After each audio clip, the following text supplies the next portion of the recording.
Welcome back, everybody. This Week in America website, thisweekinamerica.us. Born in Key West, Florida in 1979, Sara Chetkin was 15 when she was diagnosed with a severe scoliosis. Spent much of the next 15 years traveling around the world seeking healing and spiritual insight. The travels are the basis for her first book, The Healing Curve, A Catalyst to Consciousness. She graduated from Skidmore College in 2001 with a BA in Anthropology.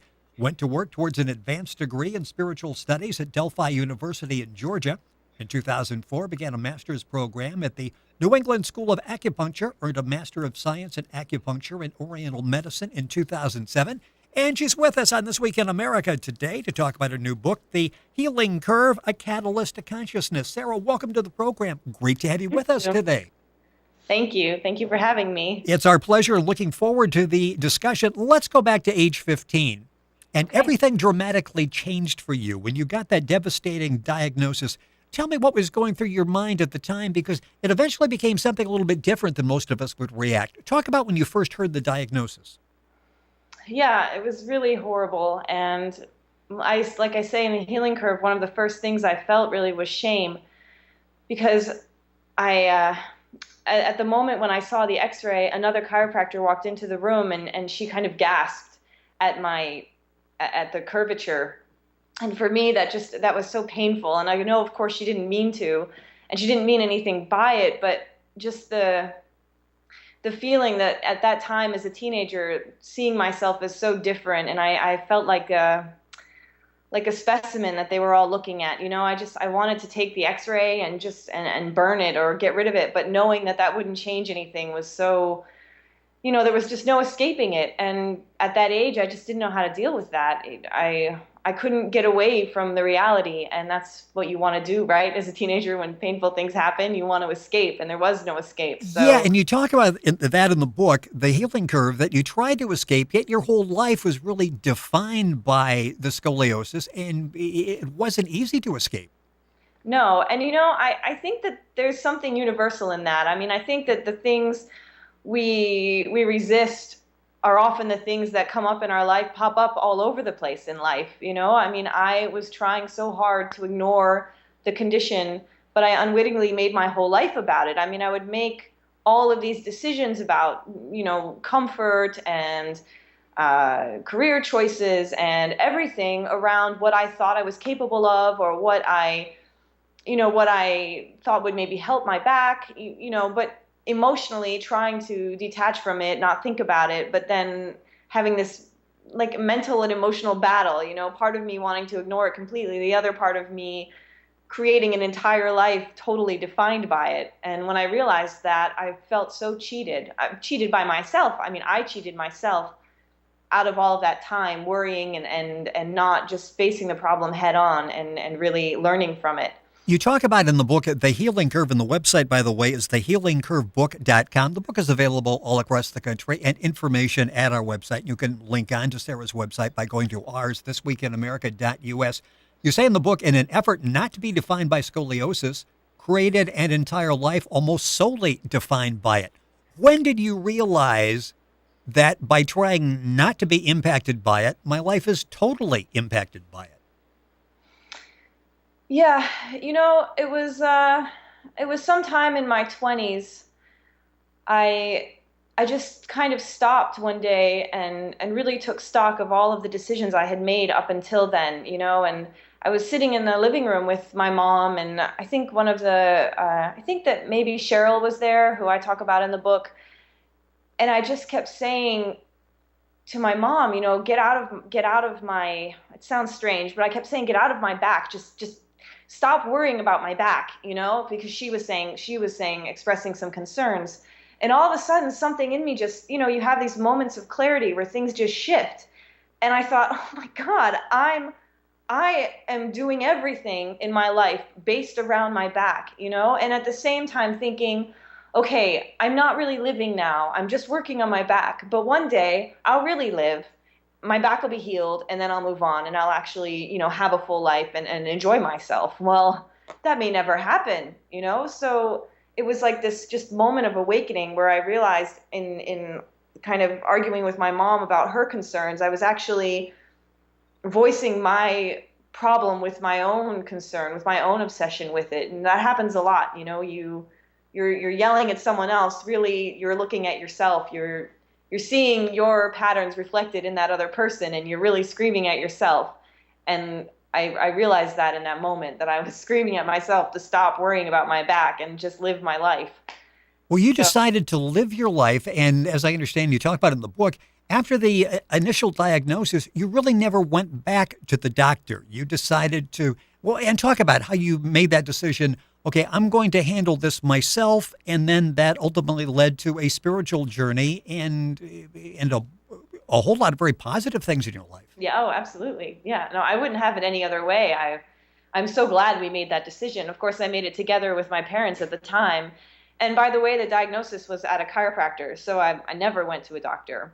From the beginning, I was with a chiropractor, and we decided together to seek alternatives. And I mean, it was a pretty easy decision. I hadn't heard good things about the surgeries. The chiropractor wasn't enthusiastic about surgery, and yeah, I mean, it seemed like I would receive a more complete care if I didn't have the rod in my spine.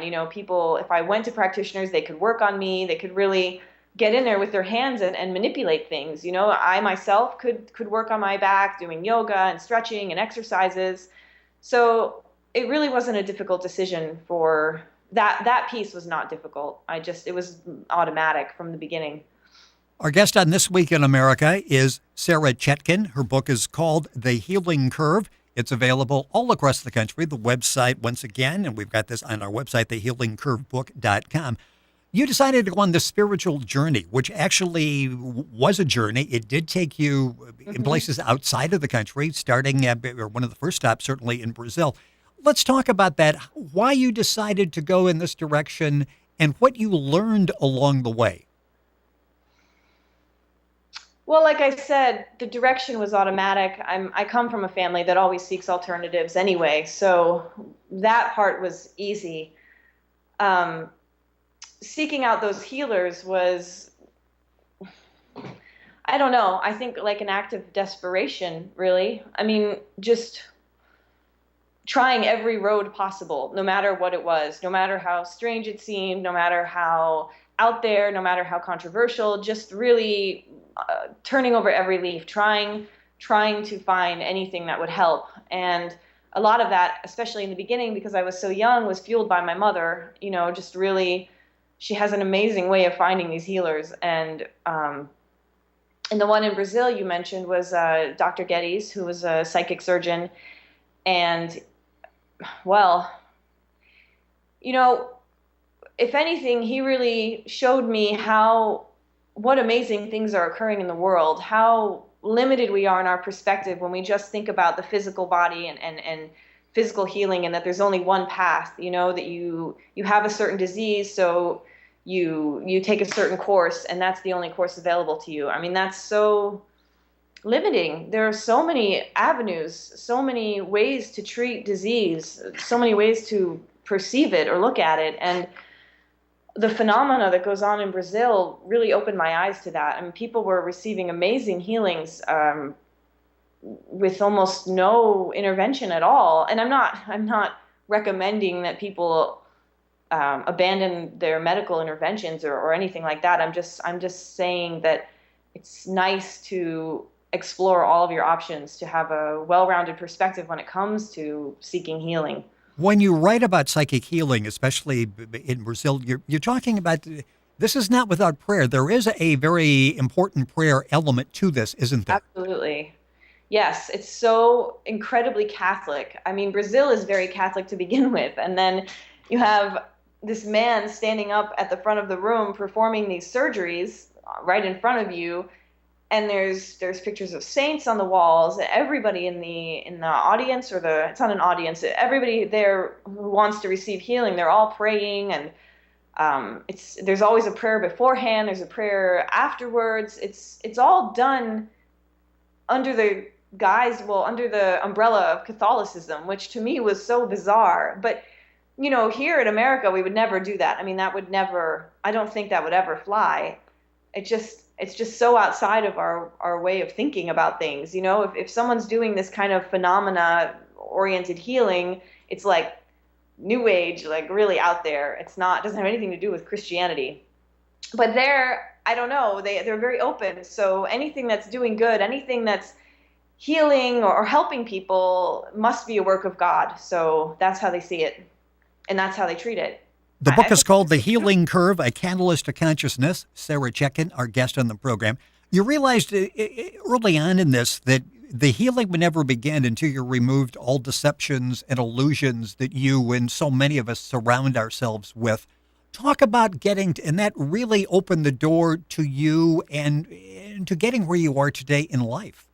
hmm Well, I mean, it's a big topic, but just to say it briefly, everything that you're viewing in your life, including yourself, everything that you're experiencing in your body, all of it is based on perception and belief systems. I mean, you're creating your experience in every moment.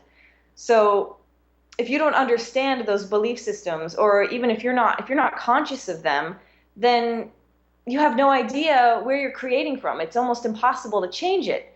So, for example, you have the belief, for example, I'm unworthy, or a really good one that's very easy for people to understand, especially in our culture, is you have to work hard and struggle to achieve success. I mean, that's prevalent in the whole population. Everybody thinks work hard, Yes. you struggle, you put in the hours, you'll get somewhere. Well, that's just a belief. It doesn't have to be that way. We treat that as true, and we learn it in childhood from different experiences, maybe difficulties in school or whatever it might be. You create a whole belief system around that idea, and as you do, you start to shift your perception to mirror that belief system. We think it's the other way around. I'm seeing something, so I'm creating a belief about it. Well, it must be true. No, I mean, you have a belief, and so you see that belief projected in the world through your perceptions, and then over time, as you see it repeated again and again, you think of it as truth. You think of it as law. So now everybody's running around thinking I have to work hard and kill myself to get anywhere in life. Well, no, you don't. I mean, take a look at the origin of that belief system, and clear it. See how easy it can be. It doesn't have to be hard work. That's one example. And I talk a lot in the Healing Curve about healing those belief systems. I had belief systems where I thought I can't support myself. I mean, that's a big one for the back, support the spine and the Yes. back. I can't take care of myself. I'm inadequate. And from there, I created a whole scenarios. I mean, just whole dramas, all these situations in my life based on that one idea that I didn't want to acknowledge. And when I finally did, everything just shifted. I mean, it's like dominoes. Everything changes right away in your perception. So you start seeing things differently in the world. It's miraculous. But it takes a little honesty and work, hard work. Well, yeah, there are so many topics you talk about in the book, and we're not going to have time to get into all of them. That's why I highly recommend the book, The Healing Curve, A Catalyst to Consciousness, and hopefully we'll have Sara back on the program. But let's talk about true humility. You talk about that often, and that's sort of leads the path to finding true happiness and inner peace. Right. Yeah, humility is something I think is misunderstood in the world. And by me too, before I had this experience where I just kind of fell into this state of humility, and I realized I was in an argument with my husband, and we were, I mean, typical marital argument. He wanted to sleep in the guest room. I wanted to go to my friend's house. I didn't want to be there, and we weren't talking, and if we did talk, it was in anger and saying mean things to each other. And I called a friend of mine, and she said, well, you can come over, but before you do, take a moment and what she said was look up. Really don't get bogged down in this arguing. Just try to ask for clarity, ask to see the situation as it really is. Take a step back and try to drop your triggers and your buttons and your anger and just ask for clarity. So I said, okay, and she said, and if that doesn't work, then come over, but do that first. So I went outside on the porch, and I I asked, like she said, and nothing happened. But a few minutes later, I went back inside, and when I did, Brecht was saying something mean, but it didn't bother me. I noticed, oh my gosh, he's saying something that normally I would be so offended. Of course, I would jump on it and start fighting back, but didn't touch me at all. And the more he would say things, the more I saw him as this person crying out for help, not my adversary, but someone who needed love and who needed help.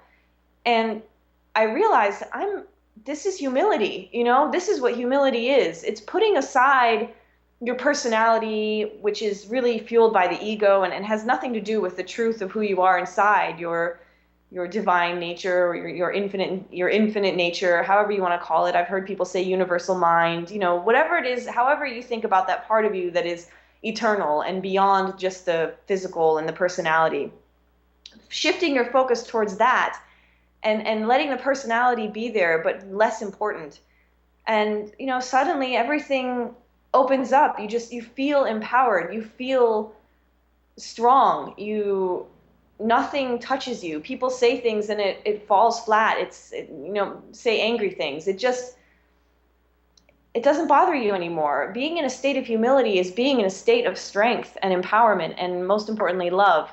You see things so differently from that place. And I was so grateful to her, to my friend, for suggesting that, because it really shifted my whole perspective. We've got a couple minutes left in the program, and something else that is so important. It's why the book, The Healing Curve, A Catalyst to Consciousness, is a very important read.